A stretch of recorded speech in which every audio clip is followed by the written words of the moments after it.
Salam sejahtera Bapak Ibu Saudara-saudari yang dikasihi Tuhan. Jumpa lagi dalam renungan harian kita. Hari ini hari Sabtu tanggal 28 September, pekan biasa ke-25. Bacaan Injil yang akan kita renungkan dari Injil Lukas bab 9 ayat 43b sampai ayat 45. Ketika semua orang itu masih heran karena segala yang diperbuatnya itu, Yesus berkata kepada murid-muridnya, "Dengarlah dan perhatikanlah perkataanku ini. Anak manusia akan diserahkan ke dalam tangan manusia." Mereka tidak mengerti perkataan itu.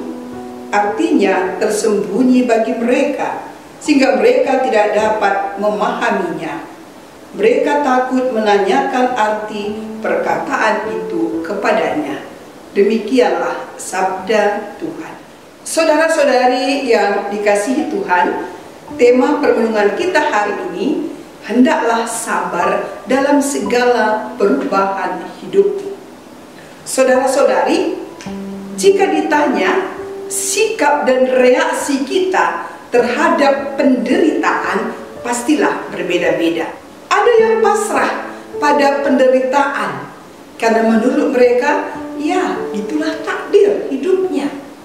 Ada yang menolak karena memang mereka ada bukan untuk menderita, tapi untuk bahagia. Ada lagi yang mencoba bersikap lebih bijak, menerima sambil belajar bagaimana bisa menghadapinya. Ada yang melihat penderitaan sebagai harga yang mesti dibayar, dan ada lagi yang melihat bahwa penderitaan merupakan batu uji perjuangan yang sedang dijalankan. Ada lagi yang melihat bahwa kadang kita perlu menderita demi kebaikan diri kita dan juga orang lain. Nah, saudara-saudari, apapun pandangan kita tentang penderitaan, satu hal yang mesti kita catat bahwa terkadang kita perlu mengalami penderitaan supaya kita memahami betapa berartinya kebahagiaan. Dalam kitab Putra Sirak dikatakan demikian, "Anakku, jika engkau bersiap untuk mengabdi kepada Tuhan, maka bersedialah untuk pencobaan. Hendaklah hatimu tabah dan jadi teguh, dan jangan gelisah pada waktu yang malam. Bertaubatlah pada Tuhan, jangan murtad daripadanya, supaya engkau dijunjung tinggi pada akhir hidupmu.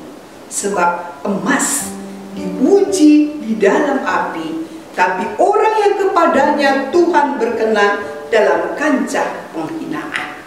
Saudara-saudari, dari kutipan ini menjadi jelas bagi kita bahwa penderitaan itu tidak harus kita hindarkan, tetapi kita terima dan hadapi. Saudara-saudari, Yesus memberitakan tentang penderitaannya dan nasib yang akan menimpanya. Dikatakan tadi dalam bacaan yang kita dengar, "Dengarlah dan camkanlah segala perkataanku ini.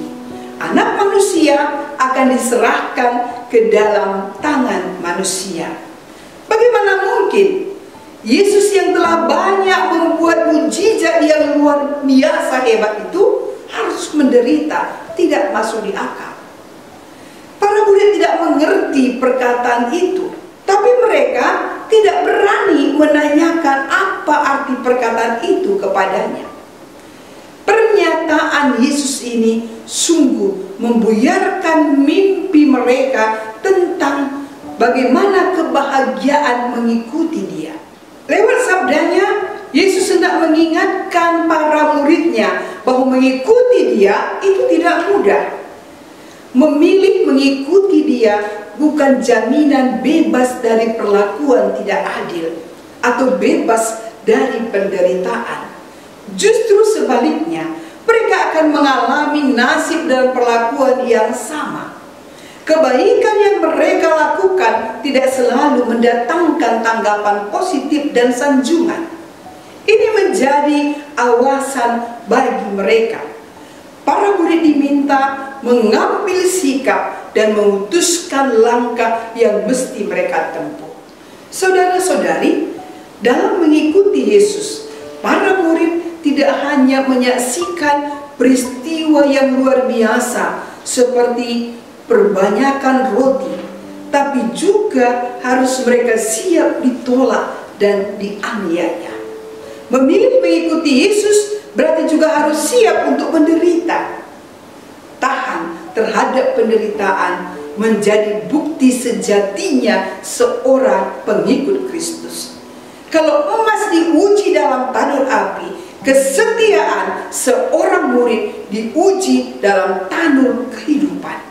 Saudara-saudari, menjadi murid-murid berarti berani untuk menderita, siap untuk berkorban, karena boleh jadi seperti Yesus, kebaikan yang kita perbuat ditanggapi dengan tidak baik. Maka penderitaan dan penolakan mesti melahirkan sikap tahan uji dan tidak mematikan semangat untuk tetap berbuat kebaikan. Hal inilah yang harus dilakukan oleh seorang murid Yesus. Maka Yesus menyatakan kebenaran tentang misinya agar cepat atau lambat para pengikutnya memahami dan siap menerima konsekuensi dari pilihan mereka mengikuti Dia. Sabda Yesus ini jelas. Setiap pilihan punya konsekuensi. Mengikuti Yesus bukan tanpa tantangan, bahkan penuh tantangan dan perjuangan. Namun sesulit apapun perjuangan kemuridan kita, kita akan dibantu olehnya untuk memahami dan menerimanya sebagai bagian dari perjalanan kemuridan kita. Saudara-saudari yang terkasih, kita harus yakin bahwa Yesus sendiri telah melewatinya dengan kemenangan. Maka kita yang percaya kepadanya juga akan dimampukan untuk melewati kesulitan dalam hidup kita, untuk mencapai hidup yang sesungguhnya, yakni keselamatan dan kebahagiaan. Maka mari kita senantiasa mempersatukan seluruh hidup kita kepada Tuhan. Tuhan memberkati.